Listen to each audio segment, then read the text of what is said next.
Welcome dear students. In this video we are going to study about the new skill, that is skill of illustration with example. Einstein has once said that examples are not a mean of teaching. Rather he said that examples are the only mean of teaching. So through the quote of Einstein, you can understand the importance of illustration with example as a teacher skill in the daily class of the teacher. Now in this video, we are going to study about uh, what an example is. We should try to understand example itself. Then we'll try to know about the components of the skill. And finally, I will try to help you understand how to create a micro lesson using this particular skill for practice. So let's move ahead. First of all, let's try to understand example. And example we know is defined as an instance of some generalized idea. So there are two important things, an instance and a generalized idea. So there is a broad idea that we want our students to understand. And instead of directly telling them about the broad idea, we first try to create some example. Now that this example is nothing but one instance of this broad idea. So from the example, we will move towards the idea. Rather than telling the idea and then giving them examples, we will try to move from examples to the broad idea. So this will be the general pattern when you are using this illustration with example. Let's see another a pictorial representation to understand what we mean by instance of generalized idea. So there is a picture that we call as showing the concept of fruit. Now fruit is a bigger concept. It includes so many different types of fruits. And we want to teach them this concept, but to teach the concept, we will first try to understand it through an example. So banana is nothing but an example of this broad concept called fruit. So we teach the student through banana, and through understanding the characteristics of banana, they will try to grasp the characteristics of the concept of fruit. So that's why we say that example is nothing but an instance of the broader concept called fruit. So let's just see one more definition and then we'll move ahead.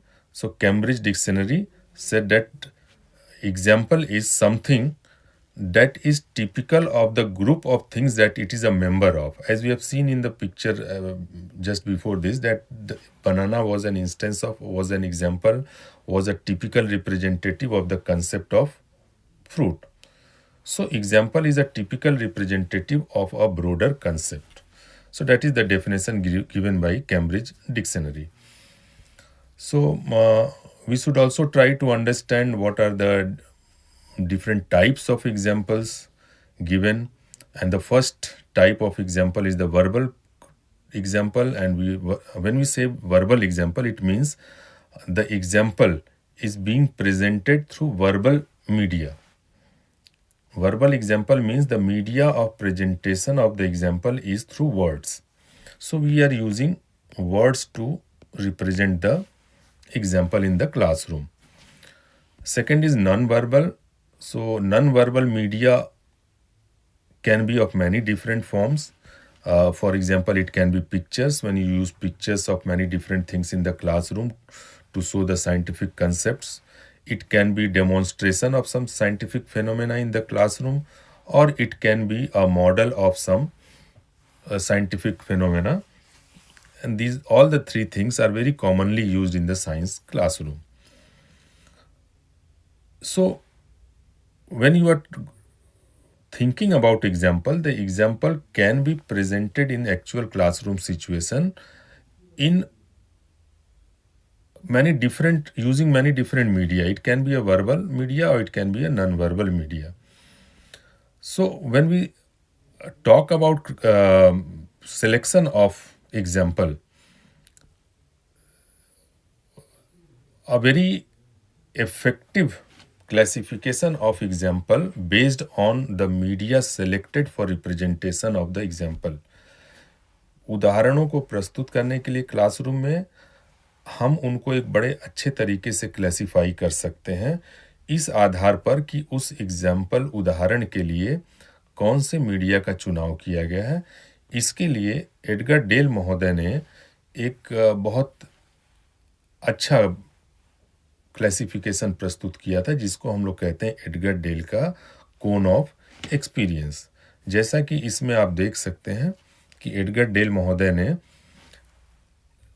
Low effectiveness से high effectiveness तक इसको classify किया है media को, जिसमें अगर direct अनुभव बच्चे करते हैं उसको सबसे नीचे रखा गया है, डेमोन्स्ट्रेशन पिक्चर्स को बीच में रखा गया और टेक्स्ट और वर्बल सिंबल्स को यानी कि जो हम शब्दों के माध्यम से बोल करके बताते हैं उसको सबसे ऊपर रखा गया।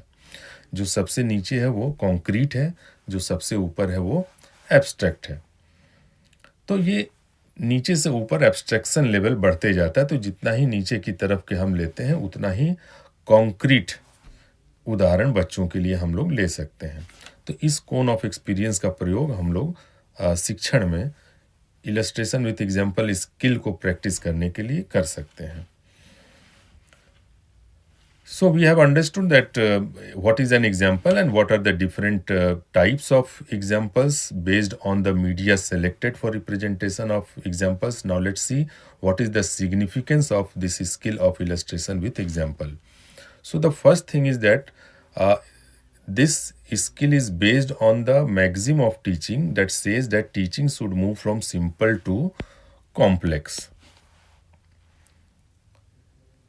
The second important supporting ground for this skill is that it is based on the maxim of teaching that says that we should move from concrete to abstract.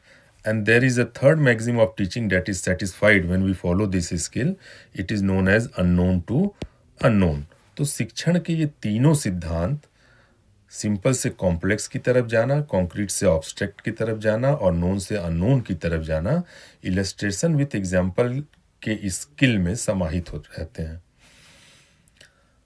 तो उदाहरण के लिए तीनों को एक उदाहरण से हम समझ सकते हैं कि जैसे बल के बारे में बच्चों को पढ़ाना, और बल को हम परिभाषित करते हैं कि ये एक पुश या पुल को हम लोग बल कहते हैं, लेकिन ये बहुत ही एब्स्ट्रैक्ट शब्दों के माध्यम से कहेंगे तो बहुत ही एब्स्ट्रैक्ट होगा। इससे बढ़िया अगर हम कोई पिक्चर के माध्यम से या किसी बच्चे को क्लास में बुला करके किसी चीज़ को खींचने या किसी चीज़ को धक्का देने के लिए कहें और उसके माध्यम से फिर बल के बारे में बताएं तो वो ज़्यादा प्रभावी ढंग से होगा। क्यों?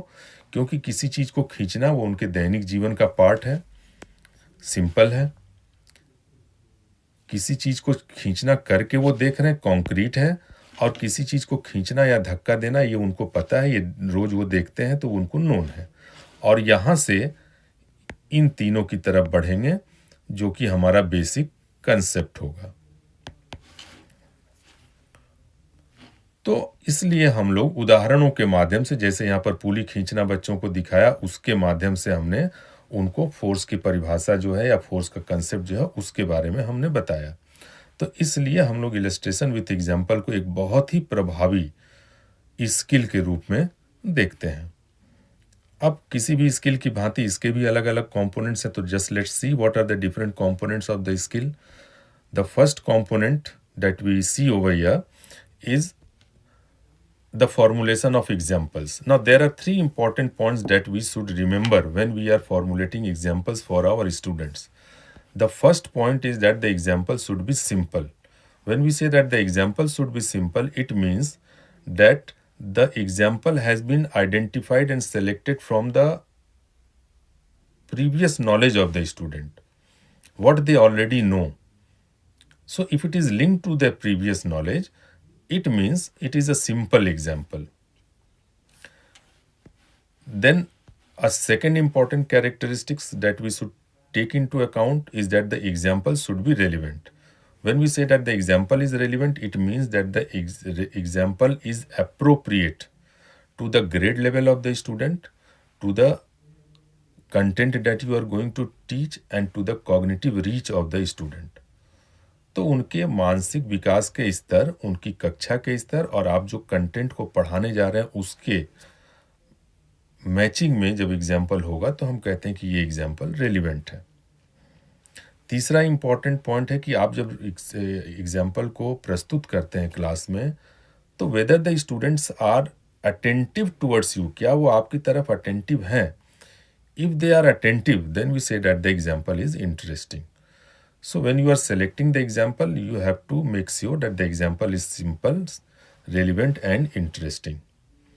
अब इन तीनों क्राइटेरिया को बेस बना करके एक बार जब आपने एग्जाम्पल को चुन लिया, तो अभी आपको चुनाव करना है कि what should be the appropriate media that I am going to select.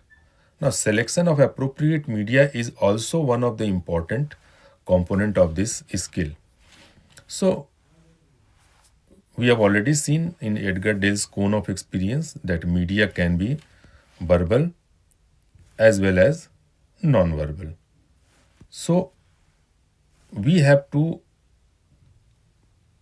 think that instead of focusing on verbal or non-verbal, instead of talking about yes or no, this or that, we should think about blending both the different types of media. So can we create an example that is a blend of verbal and non-verbal? Yes, so many things are possible. You want to teach about magnetism in the classroom, you can say the properties of magnetism using verbal media, and at the same time you can show them some magnet and some particles that are attracted towards a magnet, and you can demonstrate.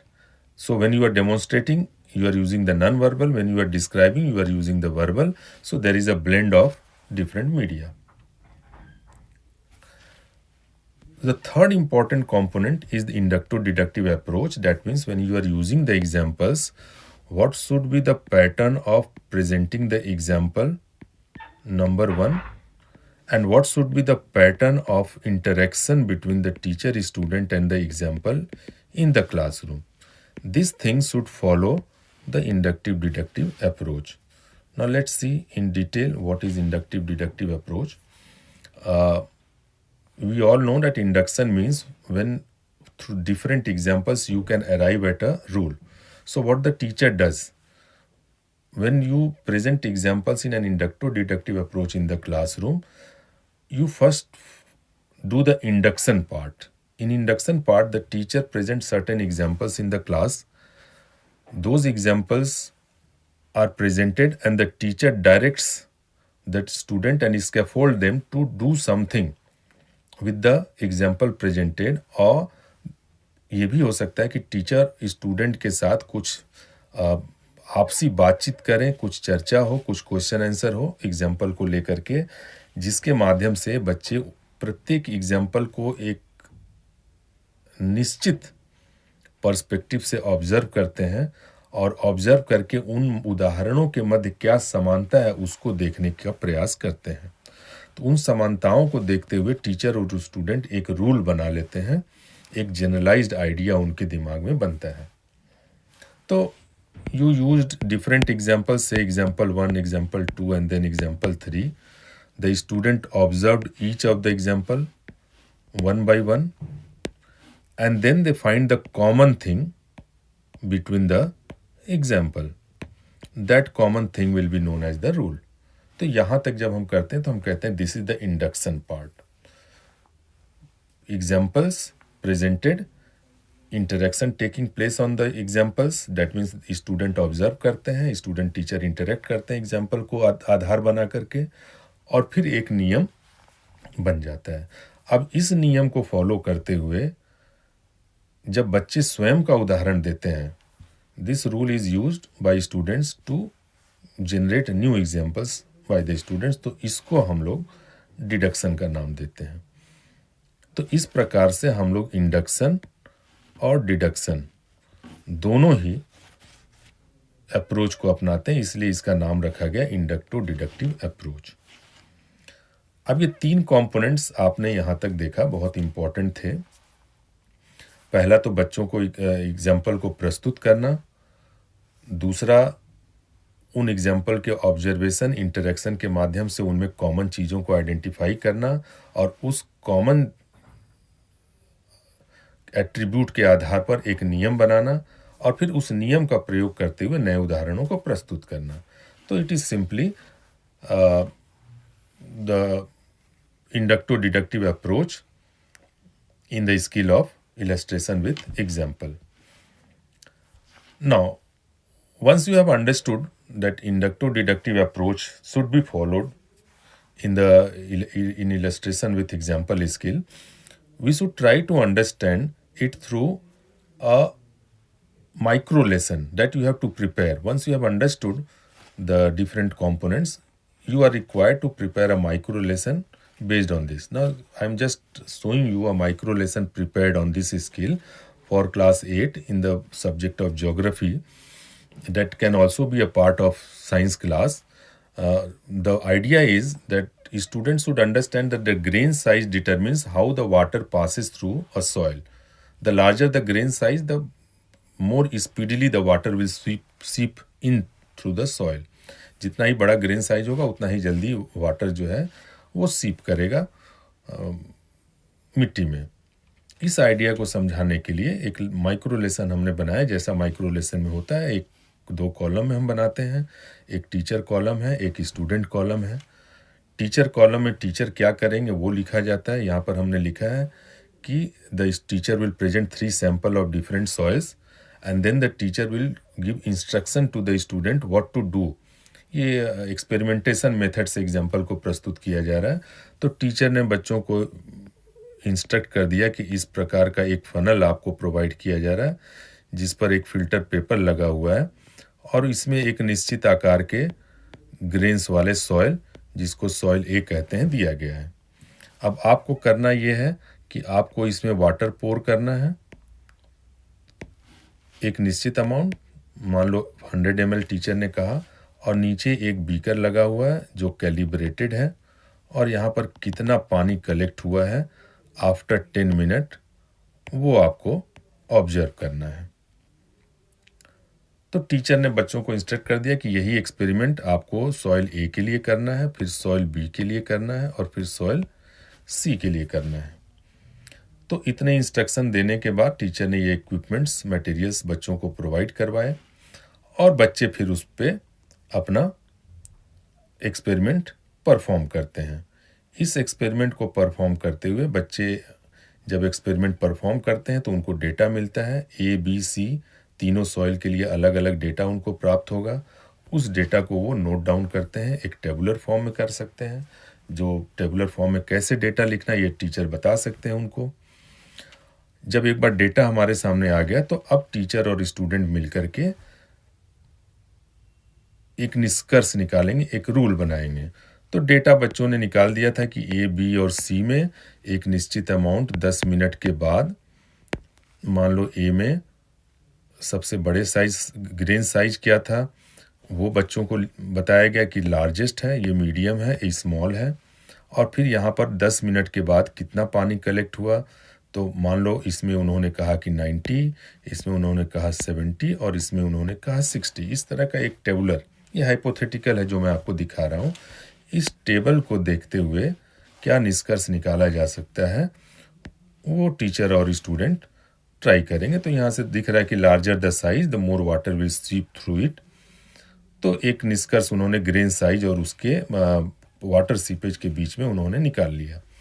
इसको आधार बना करके उन लोगों ने एक rule बनाया।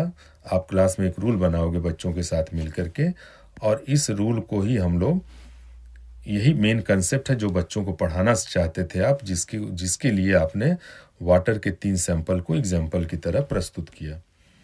अब इस रूल को आधार बना करके बच्चे नए एग्जाम्पल्स प्रस्तुत करेंगे। यहाँ तक का पार्ट इंडक्शन का था।